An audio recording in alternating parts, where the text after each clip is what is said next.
고대에는 색깔옷은 진짜로 귀한 사람, 왕족, 귀족만 입을 수 있었거든요.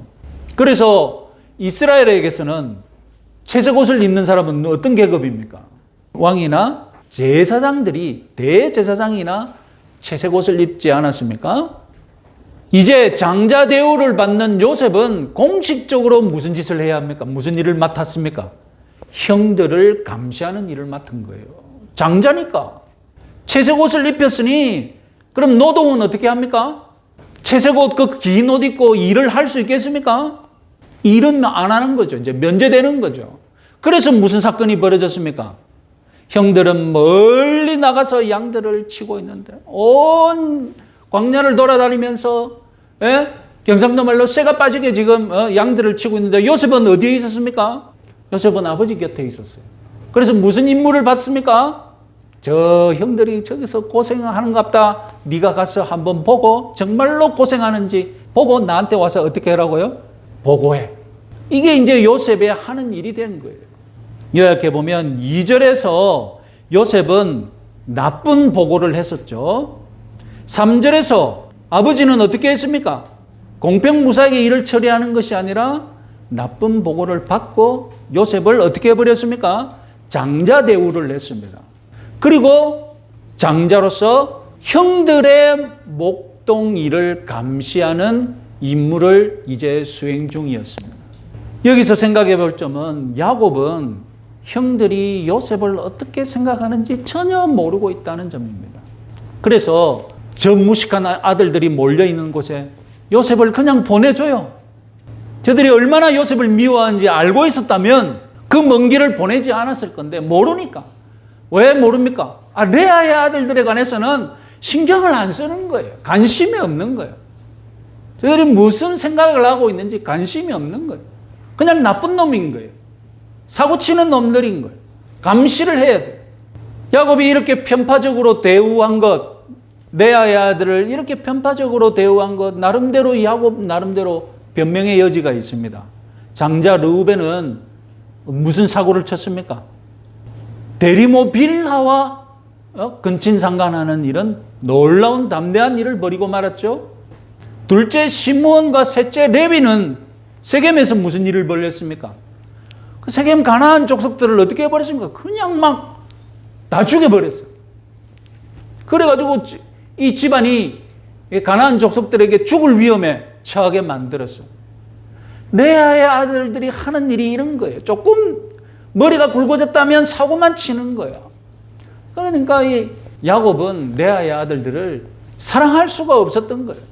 오히려 감시할 필요만 있었던 거죠.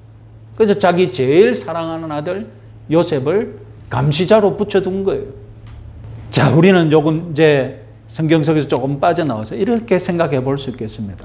편애를 받고 자란 아이. 이 아이가 약간 생각이 깊은 아이라면 자신의 자기가 편애를 받고 있다는 사실을 조금 부끄러워하고 그리고 다른 형제들을 배려하면서 조금 미안한 마음으로 다른 형제들과 그런 관계를 유지했다면 대단히 칭찬받을 만한 아이가 되겠죠. 그죠? 편애와 무관하게. 그럼 전적으로 아버지 잘못은 부모 책임이 있고 편애를 받고 있지만 그나마 그 환경 속에서 최선을 다해 그죠? 형제들과 잘 지내려고 애쓰는 그런 아이로 우리가 칭찬할 수 있겠죠.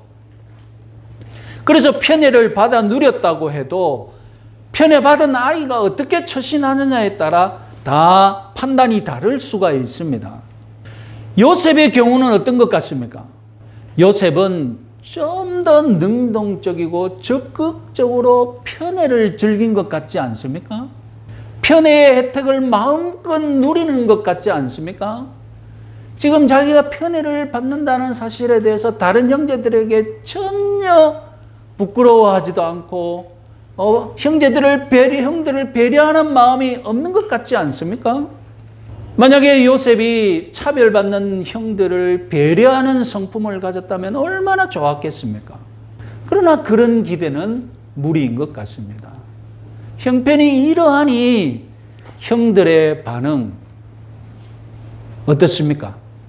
4절 같이 한번 읽어보겠습니다. 그들의 형들이 아버지가 형들보다 그를 더 사랑함을 보고 그를 미워하여 그에게 편안하게 말할 수 없었더라. 어떤 학자는 편안하게 말할 수 없었더라. 이것은 사실상 인사를 하지 않았다는 뜻이 아니냐. 이렇게 해석하기도 합니다. 자, 철부지 요셉의 무개념 행동의 끝판은 요셉이 자신의 꿈을 자랑질할 때입니다. 37장 6절 7절 말씀 같이 한번 읽어보겠습니다. 요셉이 그들에게 이르되 청하건대 내가 꾼 꿈을 들으시오. 우리가 밭에서 곡식단을 묶더니 네 단은 일어서고 당신들의 단은 네 단을 둘러서서 절하더라.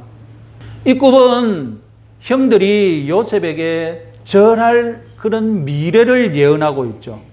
큰 자가 작은 자를 섬기리라, 그 예언과 사실상 똑같은 예언이죠. 형들이 그렇게 해석하고 요셉에게 야단조로 답해 주었습니다. 문제는 두 번째 꿈을 꾼 후에 요셉의 태도입니다. 자, 첫 번째 꿈, 요셉이 아직 어려서 해석할 줄 몰라서 형들을 붙잡아 놓고 물었다고 가정해 봅시다. 형들은 야곱에게 말 조심하기가 여념이 없는데 느닷없이 야곱이 형들을 찾아와서 내 꿈을 좀 들어보시오. 불러 세워놓고 꿈 이야기를 했습니다. 그런데 알고 보니 형들이 그 꿈을 해석하기에 딱 뭡니까?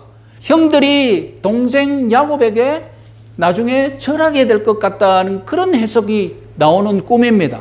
첫 번째 꿈을 요셉이 아직 어려서 해석하지 못해서 형들에게 물어봤다. 우리가 선하게 그렇게 해석할 수 있습니다. 그런데 두 번째 꿈, 해와 달과 11별이 절한다는 두 번째 꿈은 첫 번째 꿈을 형들에게 해석하는 방법을 들었으니 두 번째 꿈은 요셉도 정확하게 해석할 수가 있었습니다. 그 증거가 무엇입니까? 첫 번째 꿈과는 다르게 두 번째 꿈을 아버지에게도 말했다는 겁니다. 왜 아버지에게 말합니까?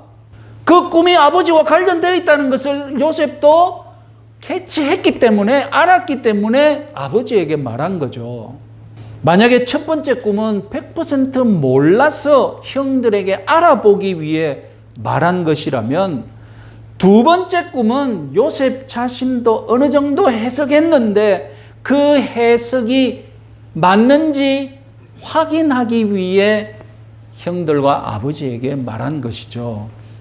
그렇다면 여러분, 만약 요셉이 두 번째 꿈이 의미하는 바를 알았고 이 꿈을 형들에게 자랑하면 형들이 엄청 열받을 것이고 형들이 나를 더 미워할 것이라는 이 모든 것을 어느 정도 알고 자랑질했다면 요셉은 성격 장애가 있다고 봐도 무방하지 않겠습니까? 쉽게 말해서 매를 스스로 버는 타입이 아니냐는 겁니다. 요즘 금수저 아이들 상담하는 프로그램을 보면 정말 골치 아픈 아이들이 많더군요. 지금 꿈을 두 번이나 자랑하는 이야기가 원래 이 사건이 벌어졌을 때는 좀 더 복잡하고 좀 더 미묘한 관계 속에서 벌어졌을 건데 이 자랑질하는 사건을 창세기에 기록되면서 앞뒤 사정 다 잘라버리고 간단하게 기록되는 바람에 이렇게 우리가 이렇게 이 사건을 접할 것이다. 우리가 그렇게 충분히 생각할 수 있지만 아무리 배려를 해도 이 두 번의 꿈 자랑질하는 사건은 요셉의 성격에 치명적인 장애가 있다는 것밖에 되지 않는 것 같습니다. 꿈을 해석할 수 있었던 형들은 어떻게 반응했습니까? 우리 4절 5절 같이 한번 읽어보겠습니다. 그의 형들이 아버지가 형들보다 그를 더 사랑함을 보고 그를 미워하여 그에게 편안하게 말할 수 없었더라. 요셉이 꿈을 꾸고 자기 형들에게 말하며 그들이 그를 더욱 미워하였더라. 요셉이 이런 반응을 예상하지 못했다. 그것도 문제고 그만큼 형들의 감정에 대해 형들의 상태에 대해 배려하지 않았다는 그런 금수저의 전형적인 무신경함이고 알고도 이런 짓을 했다는 것은 요셉은 그만큼 더 성격적으로 장애가 있었다는 것입니다. 형들의 당연히 미워하겠죠. 사정을 알면 형들의 미움 어느 정도 자연스러운 거예요. 여기서 우리가 의미심장하게 받아들여야 할 것은 결국 꿈 때문에 요셉도 선을 넘어버렸고 꿈 때문에 형들도 선을 넘게 된다는 것입니다. 요셉을 노예로 팔아버리는 비극이 벌어질 때 18절 19절 형들이 요셉을 보고 딱 뭐라고 부릅니까? 꿈꾸는 자다.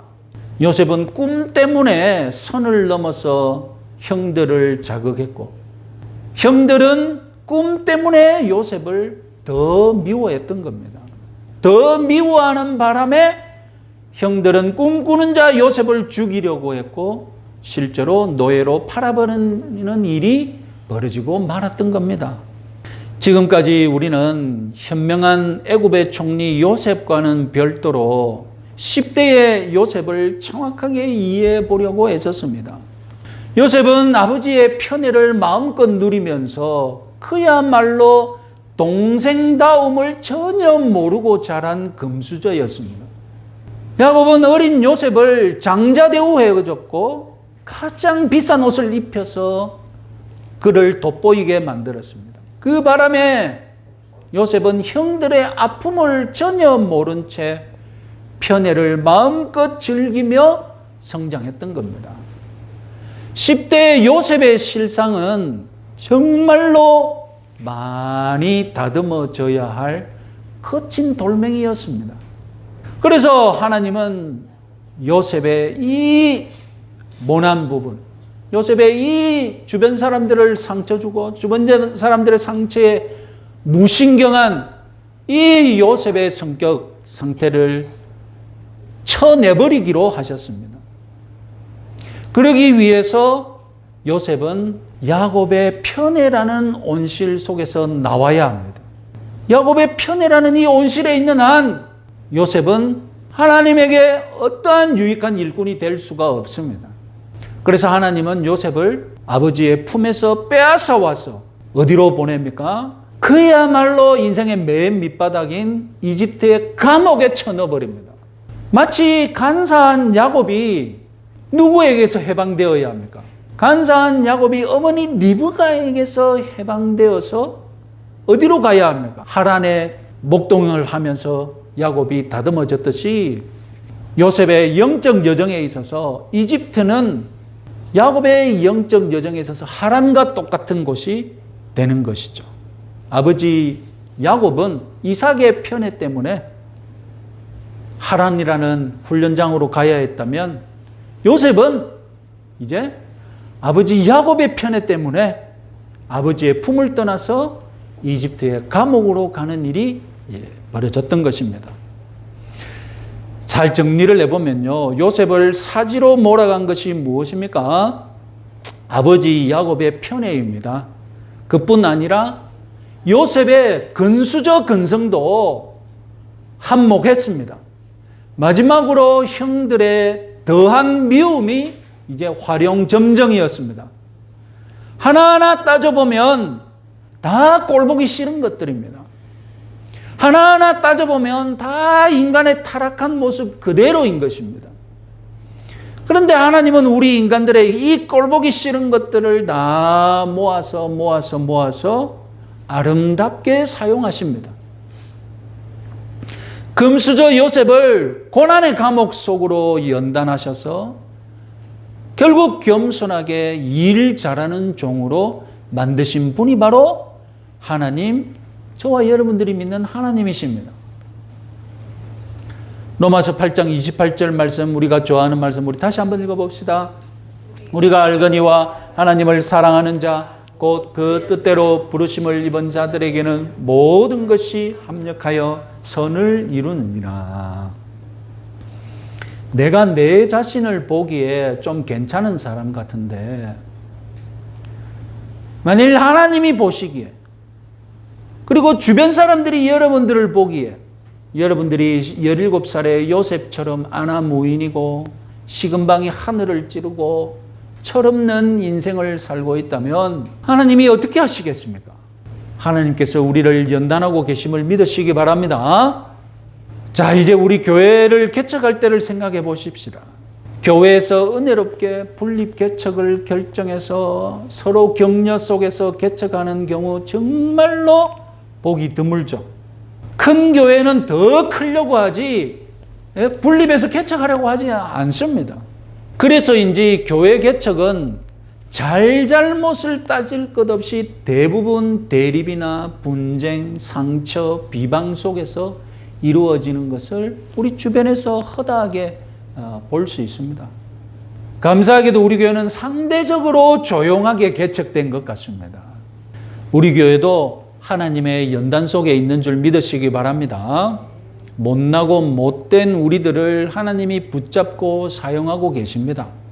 개척과 동시에 우리가 코로나를 만났지만 오히려 그때가 지금보다 더 부흥했던 것 같지 않습니까? 그렇게 6년을 이제 버텨왔습니다. 내년이면 7년 차인데 개인적으로 소망하고 기도하기는 7, 완전수 7이니까 하나님이 우리 교회를 이제 자립하는 그런 완전한 교회로 세우시지 않을까 기대하고 소망해 봅니다. 여러분도 그렇게 기도하시기 바랍니다. 이번 한 주간 하나님의 인도하심 속에서 믿음을 더욱 성장시켜 나가시는 한 주간 되시기 바랍니다.